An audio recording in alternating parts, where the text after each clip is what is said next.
kita ini adalah jemaat yang dipanggil Tuhan untuk bergerak secara apostolik dan profetik. Amin. Apostolik, ya, artinya adalah semua jemaat bergerak. Ya. Kalau dulu ya saudara ya, atau gereja zaman dulu orang berpikir semua itu berpusat kepada gembalanya, ya. Semua itu dituntut kepada gembalanya, ya. Pak, gitu datang ke gembalanya, kok, gerejanya kurang bagus nih, gitu ya.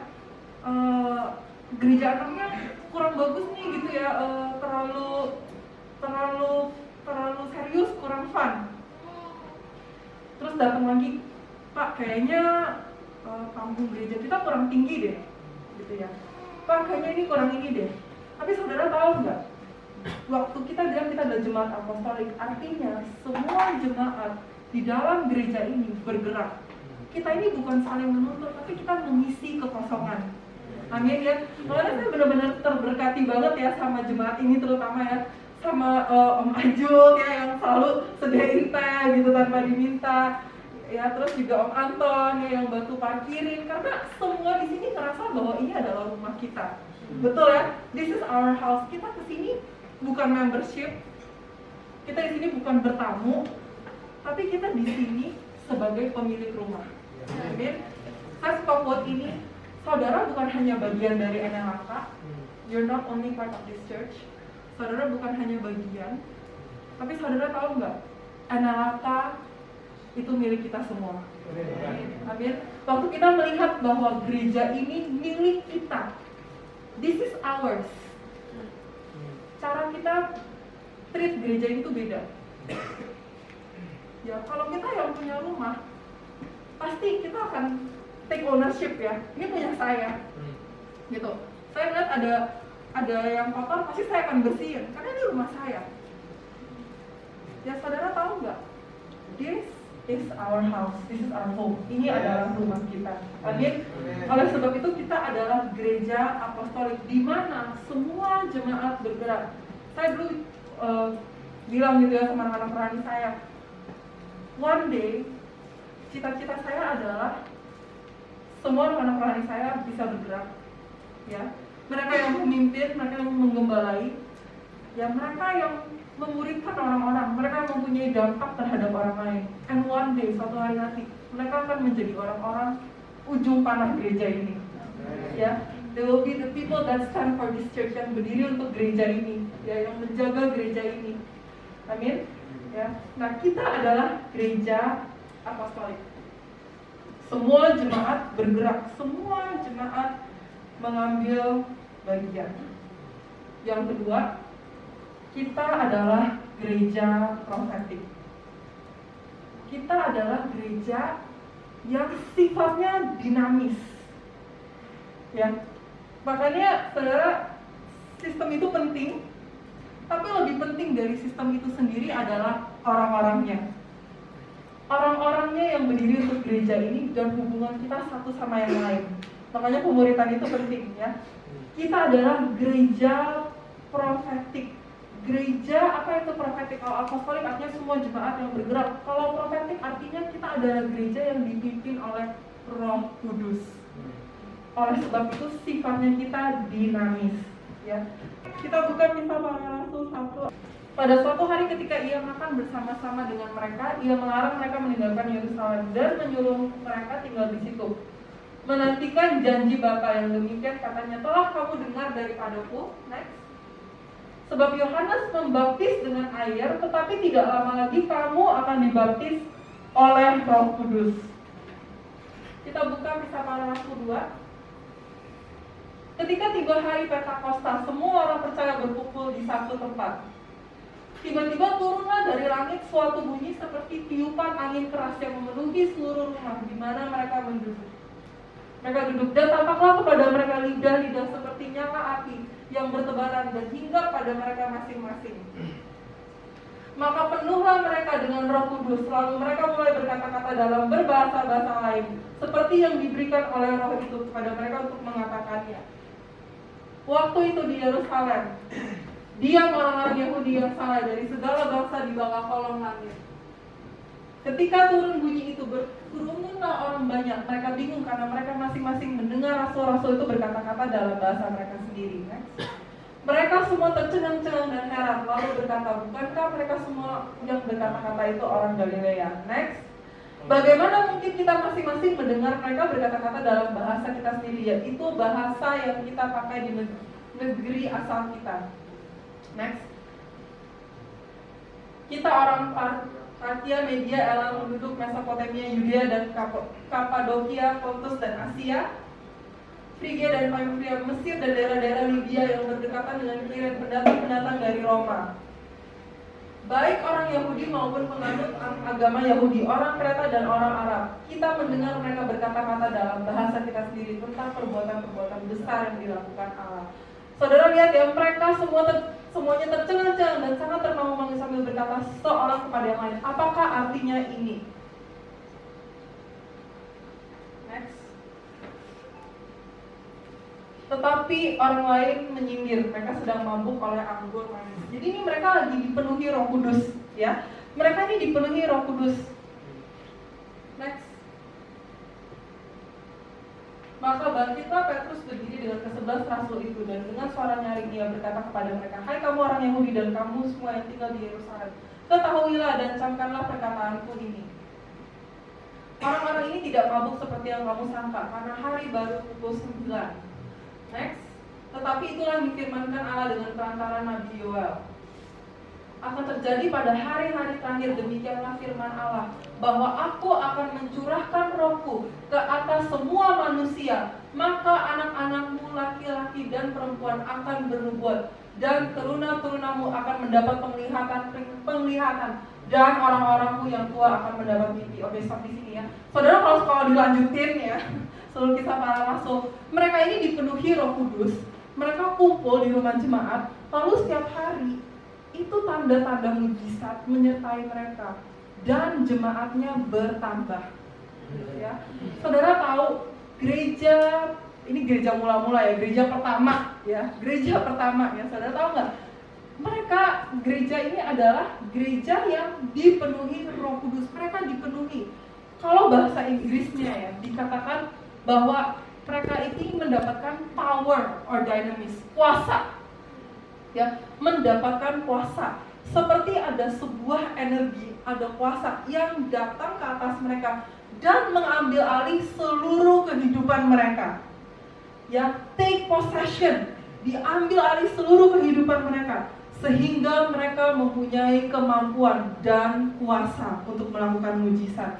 Amin. Saudara lihat gereja mula-mula punya keberanian untuk percaya dan menerima Roh Kudus sehingga mereka dimampukan untuk berkhotbah, bernubuat, ya, mengeluarkan jawatan-jawatannya, ya, karunia mereka, dan menyembuhkan orang sakit, ya, mengusir setan. Itu kepadanya, engkau tahu firman yang diucapkan Tuhan kepada Musa, abdi Allah itu tentang aku dan tentang engkau di Kadesh Barnea. Next. Aku berumur 40 tahun ketika aku disuruh Musa, hamba Tuhan itu dari Kadesh Barnea untuk mengintai negeri ini, dan aku pulang membawa kabar kepadanya yang sejujur-jujurnya. Usianya berapa tahun waktu mengintai? 40, ya. Next. Sedang saudara-saudaraku yang bersama-sama pergi ke sana dengan aku membuat tawar hati bangsa itu. Aku tetap mengikuti Tuhan Allahku dengan sepenuh hati. Dia gak peduli 10 orang itu bilang tanahnya gak bagus, dia gak peduli. Dia berpegang teguh dengan janji Tuhan. Next. Pada waktu itu Musa bersumpah, katanya, sesungguhnya tanah yang diinjak oleh kakimu itu akan menjadi milik pusakamu dan anak-anakmu sampai selama-lamanya, sebab engkau tetap mengikuti Tuhan Allahku dengan sepenuh hati. Okay, next.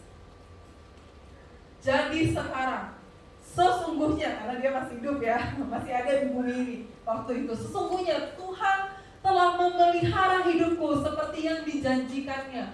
Kini sudah 45 tahun lamanya. Berarti sekarang udah umur 85 ya.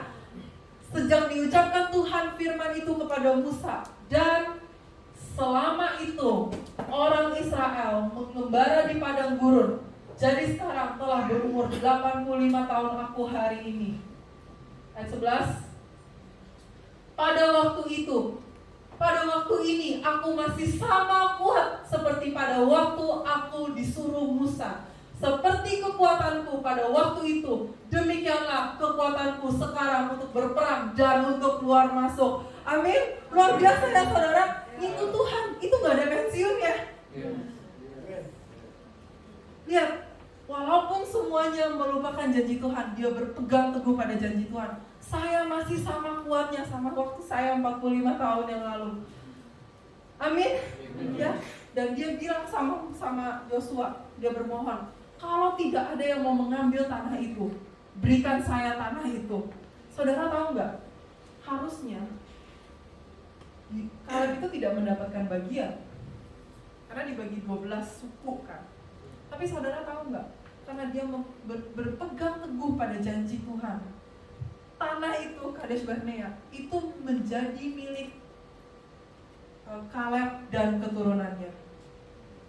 Saudara lihat, mengejar Tuhan, mengikut Tuhan, ya, to follow God, untuk mengikuti Tuhan, saudara harus gigih.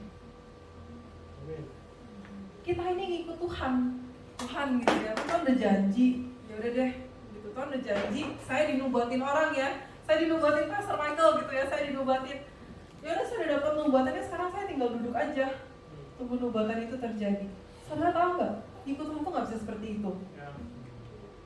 Kalau kita mau dipakai Tuhan, kita harus berpegang teguh pada firman-Nya, pada janjinya, pada apa yang sudah dia katakan ya. We have to hold that. Kita harus berpegang pada itu. Kita harus confess, mengucapkannya terus-terusan, ya. Dan kita harus mengejar janji Tuhan. Amin. We have to go, we have to chase. Kita harus mengejar janji Tuhan.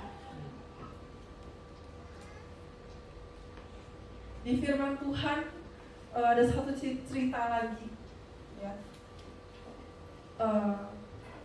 Ini salah satu ibu yang saya paling suka ya, cerita tentang ibu-ibu di firman Tuhan. Karena dia itu adalah dia adalah seorang ibu dan dia nggak bisa punya anak. Dia nggak bisa punya anak dan dia kepengen punya anak. Saudara tahu cerita Hannah? Ya, dia kepengen punya anak. Hatinya itu menangis, menjerit karena dia mau punya anak. Sampai dia bilang, Tuhan berikan saya anak. Gak apa-apa, anak saya tuh mengabdi buat melayani Engkau, asalkan Tuhan memberikan saya anak. Saudara tahu gak, waktu dia minta anak, ya dia berdoa pada Tuhan untuk meminta anak. Dia berlutut dan menangis, dan dia tidak mau berdiri. Sampai waktu suaminya datang, suaminya bilang, kamu gila, gitu ya. Kamu gila ya nangis kayak gini. Tapi dia bilang, no, aku gak mau berdiri sampai Tuhan berkata-kata, sampai Tuhan berfirman, ya. Lalu Imam Eli datang dan bernubuat, ya, berkata-kata dan bilang, engkau akan mempunyai anak. Baru dia bisa berdiri, ya, menghapuskan air matanya dan dia bisa tenang karena sekarang saya mempunyai janji Tuhan. Ya. Saudara, kita ini harus gigih di Tuhan. Ya. Saudara tahu nggak? Mau punya karunia segimanapun, ya, mau hebat gimana pun, mau pintar gimana pun, kalau kita nggak punya kegigihan, nggak punya kemauan yang kuat, itu penelitian menunjukkan bahwa orang yang mempunyai kegigihan yang kuat itu lebih sukses daripada orang yang hanya sekedar pintar. It's very important for us to have grit. Tuhan, saya mau ini. Berikan kepada saya apa yang Kau janjikan. Give to me what you promise me. Berikan kepada saya apa yang Kau janjikan. Ya, dan itu yang dilakukan Hannah. Give to me what you promise. Berikan kepada saya apa yang Kau janjikan. Amsal 2 ayat 4-5 mengatakan, jikalau engkau mencarinya seperti mencari perak dan mengejarnya seperti mengejar harta terpendam, maka engkau akan memperoleh pengertian tentang takut akan Tuhan dan mendapat pengenalan akan Tuhan. Ikut Tuhan itu gak bisa sama-sama kuku. Ya, give it all, berikan segalanya. Amin. Amin. Kegigihan adalah ide bahwa kita ini punya di dalam hati kita, saya tidak akan berhenti. Ya, saya tidak akan terganggu. I will not quit, I will not be distracted, I will not be detoured. Saya tidak akan terganggu sampai Tuhan memberikan kepada saya apa yang Tuhan janjikan. Sampai saya masuk ke dalam panggilan Tuhan. Dan kita harus bergerak dengan kegigihan secara rohani. Ya, we have to operate by spiritual grit factor. Kegigihan kita. Ya, lalu kita bisa bergerak dengan iman. Saudara, kalau kita menggigih di dalam Tuhan, kalau kita gigih di dalam Tuhan, ya, kalau kita mendapatkan sebuah kata-kata, kita mendapatkan sebuah nubuatan atau kita mendapatkan sesuatu waktu kita baca firman, saudara harus pegang itu, dikonfesin, ya, dan firman Tuhan itu juga dilakukan. Oke? Ibrani 11 ayat 13. Iman adalah dasar dari segala sesuatu yang kita harapkan dan bukti dari segala sesuatu yang tidak kita lihat. Next. Sebab oleh imanlah telah diberikan kesaksian kepada nenek moyang kita. Oke, next. Karena iman kita mengerti bahwa alam semesta telah dijadikan oleh firman Allah, sehingga apa yang kita lihat telah terjadi dari apa yang kita tidak dapat lihat. Kalau kita bergerak dengan Tuhan, kita harus melakukan bukan hanya pemikiran iman, tapi kita harus juga mengambil langkah. Ya, sebuah langkah. Nah, jadi saudara, kalau kita dikasih sebuah visi, ya dikasih sebuah kata-kata nubuat, kita harus melangkah. Okay, take action. Kita harus melangkah. Ya, karena saudara tahu nggak, kata-kata itu bukan hanya akan datang kepada hidup saudara lalu ya udah kayak gitu aja. Tapi saudara harus mengambil. Kita ini dua arah. Oke? Tuhan datang lalu kita harus mengambil dan mengejarnya. Oke?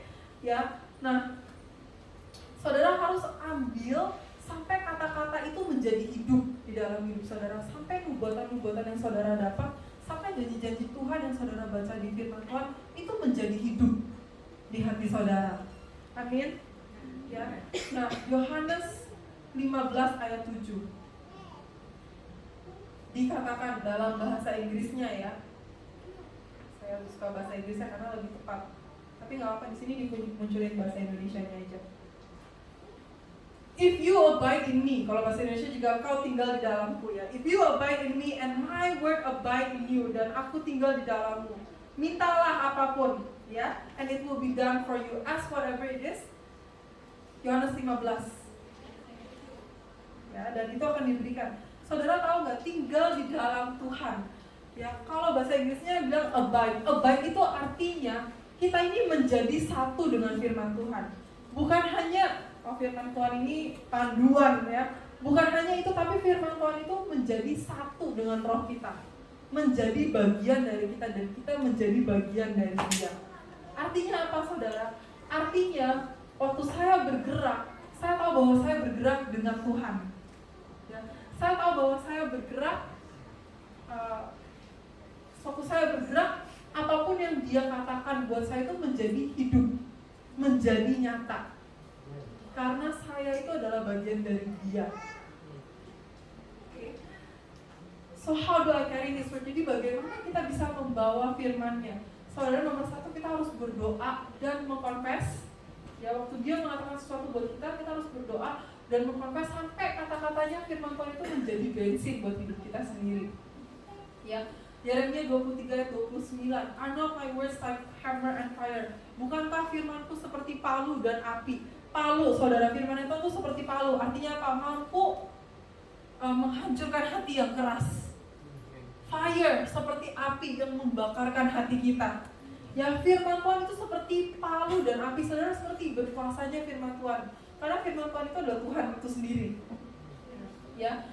Nah, waktu saudara mengerti bahwa kita mengerti kata-kata yang kita ucapkan, ya, waktu kita bernubuat, waktu kita bersaksi, itu akan berkuasa, dipenuhi oleh urapan Tuhan. Karena kita bergerak sebagai orang-orang profetik. Oke. Amin, saudara. Nah, saya minta dikeluarin. Yang kedua, ya, kita harus prepare. Kita harus mempersiapkan diri kita sendiri. Kita harus mempersiapkan kehidupan kita. Ya, hidup tidak bisa asal-asalan. mujizat di firman Tuhan ya, mujizat Elisa, ada janda, oke, terus dia utang, suaminya ya namanya juga janda ya, terus dia utang, terus udah gitu anak-anaknya mau diambil, mau diperbudak, oke, terus Elisa datang dan bilang, kamu punya bejana berapa banyak, keluarin, tuangin minyaknya mau dijual ya, tuangin minyaknya. Saudara tahu minyaknya berhenti waktu bejana terakhir penuh ya. The oil stops at the last vessel. Seberapa saudara mempersiapkan diri saudara? How much you prepare yourself? Ya. Citra itu momentum. Tadi mereka bilang citra itu momentum. Tiba-tiba semuanya bergerak. Tapi kenapa bisa tiba-tiba semuanya bergerak? Karena sebelum momentumnya datang, kita sudah mempersiapkan diri.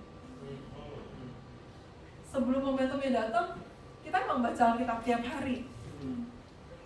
Dan memang rindu untuk orang-orang baru datang sehingga kita bisa melayani, sehingga Tuhan bisa bekerja. Saudara tahu seberapa besar kita mau dipakai Tuhan. Kalau tadi mereka bilang ya, tergantung kapasitas ya. Seberapa besar kapasitas saudara itu tergantung seberapa banyak saudara mempersiapkan diri saudara untuk dipakai Tuhan. Ya, how much you pray behind closed doors. Seberapa banyak saudara membangun hubungan dengan Tuhan.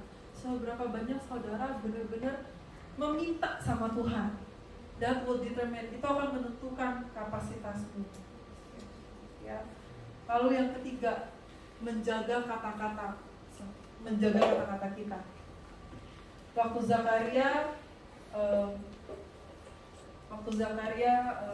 Zakaria dan istrinya Elizabeth ya, istrinya juga tidak bisa mengandung.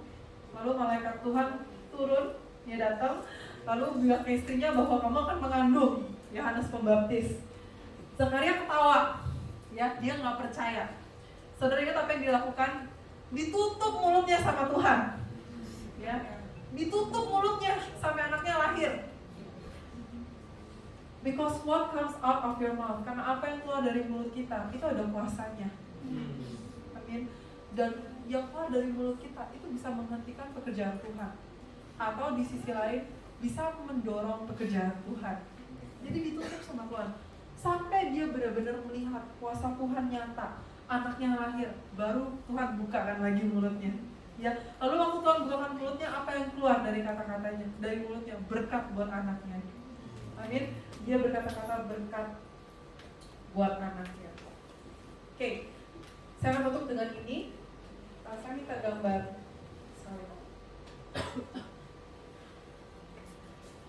Saudara tahu salib ya, Tuhan Yesus mati di kayu salib buat seluruh dosa kita. Salib adalah penebusan ya. Kita yang harusnya mati di situ, kita yang harusnya terkutuk, digantikan sama Tuhan ya. Ini saya melihat gambar ini, saya benar-benar suka banget karena ini seperti mendefinisikan salib itu apa aja ya. What did the cross purchase for us? Apa yang dilakukan salib untuk kita ya? Access to God. Kita mendapatkan kemampuan untuk membangun hubungan, untuk mempunyai hubungan sama Tuhan ya. Kita bisa merasakan Tuhan itu dekat ya. Access to God, love, kasih, gratitude ya, righteousness, kebenaran ya, freedom, kebebasan, anugerah ya, kemurahan. Tapi saudara lihat ya, pengampunan, keamanan, keselamatan ya, kesembuhan, intimasi dengan Tuhan, keintiman dengan Tuhan, pengharapan ya, iman, pengampunan, kemenangan. Tapi saudara lihat di sisi lain, kuasa, amin, strategi ya. Dan yang paling penting dan yang paling jarang orang ngerti, di paling bawah, weapon, senjata. Saudara lihat bentuk salib, kalau diputar balik itu kayak pedang. Saudara tahu nggak? Saudara dan saya, kita ini seperti senjata, pedang di tangan Tuhan. Seberapa pentingnya hidup kita jaga.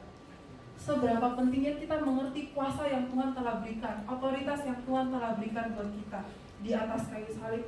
Waktu dia bangkit ya dari kematian, He give us full access. He give us all the authority. Do you know, saudara tahu nggak bahwa kau dan saya, kita itu seperti senjata di tangan Tuhan. Amin. Like weapon in the hands of God. Yang oleh sebab itu di Kisah Para Rasul yang dikatakan bahwa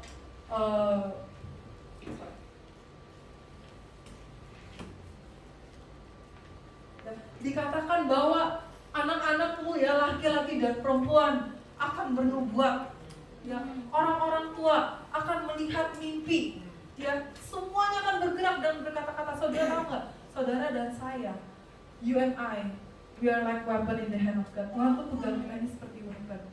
How much do you prepare yourself? Seberapa banyak kita mempersiapkan diri kita sendiri untuk dipakai Tuhan? Seberapa besar kita mau memperluas kapasitas kita supaya Tuhan bisa pakai? Ya, berapa kita mau menjaga hidup kita supaya Tuhan bisa bekerja melalui kita? Amin. Ya. Amin. Okay. We are the enforcers of the kingdom of God. Kita ini adalah orang-orang yang mampu membawa surga di bumi. Waktu kita bekerja sama dengan Roh Kudus, we become directors of heaven. We become directors of heaven on earth. Ya, saudara, firman Tuhan mengatakan engkau akan melakukan pekerjaan-pekerjaan yang lebih lagi dari apa yang Tuhan Yesus lakukan. Kita ini tubuh Kristus. Ya, dan waktu kita menerima Roh Kudus, it's not just one person yang terima, bukan hanya satu orang yang terima, bukan hanya anak-anak muda yang terima, tetapi semuanya waktu menerima kuasa Roh Kudus. Saudara bayangin betapa powerfulnya, betapa luar biasanya. Dan bukan saya yang bilang loh, tapi firman Tuhan sendiri yang mengatakan bahwa kita akan melakukan hal-hal yang lebih luar biasa. Amin. Ya, kita semua mau dipakai hidupnya dengan kita semua mau hidup kita dipakai luar biasa oleh Tuhan. Amin. Ya, kita semua mau ada mujizat, tanda-tanda ajaib untuk menyertai kita kemanapun kita pergi. Amin. Ya. So mari kita tutup dalam doa. Tuhan, kami berdoa dan kami mengucap syukur. Amin. Yes. Let's put our hands, kita taruh tangan di dada kita. Amin. Setiap orang yang mau dipakai Tuhan. Amin. Yes. Tuhan, kami berdoa di dalam nama Tuhan Yesus. Kami berdoa Tuhan, kami bukan hanya mau menjadi orang Kristen yang biasa-biasa saja, tapi kami mau menjadi orang-orang yang bisa dipakai Engkau secara luar biasa. Kami berdoa Tuhan, I pray Father God, for every heart, untuk setiap hati dibukakan, dan setiap mata rohani dibukakan, sehingga kita bisa melihat bukan hal-hal yang manusia bisa lihat, but we can see, tapi kita bisa melihat jauh lebih dari itu. Kita bisa melihat kehidupan kekal. Kita bisa melihat kebenaran dalam Kristus Yesus. So Lord, we pray, kami berdoa seperti senjata di tangan Engkau. Engkau mengurapi kami Bapa dari ujung kepala sampai ujung kaki, dan Engkau mengurapi seluruh yang segalanya yang kami lakukan. Penuh dengan kemurahan Engkau Tuhan, penuh dengan urapan Engkau Tuhan, sehingga ketika kami berkata-kata orang diberkati Tuhan, orang dibebaskan, belenggu-belenggu dilepaskan Tuhan. Kami berdoa Tuhan untuk kuasa Tuhan terus mencurah atas hidup kami, sehingga kami bisa menjadi berkat kepada orang lain, dan kemanapun kami pergi, Engkau menyertai setiap langkah. Dan kami akan menjadi kepala dan bukan ekor. Dan setiap tanah yang kami injak akan menjadi tanah yang Engkau menjanjikan, bukan hanya kepada kami Tuhan, tapi kepada generasi-generasi penerus. And so Lord, we pray Tuhan, kami berdoa ada hikmat yang baru, pengertian yang baru akan firman Engkau, sehingga kami bisa menjadi orang-orang yang berdiri untuk gereja ini, masuk ke dalam panggilan. Karena Engkau memanggil setiap kami untuk menjadi terang dan garam, dan untuk melakukan pekerjaan-pekerjaan-Mu. And we pray Father God, kami berdoa Tuhan, not by my might, bukan kekuatan kami Tuhan, tetapi Roh Engkau yang memampukan kami untuk mengambil alih apa yang Engkau menjanjikan dalam hidup kami. Kami berdoa Tuhan di dalam nama Tuhan Yesus, Engkau penuhi setiap kami. You fill us. You fill us with your power. Thank you, Father God, in Jesus' name.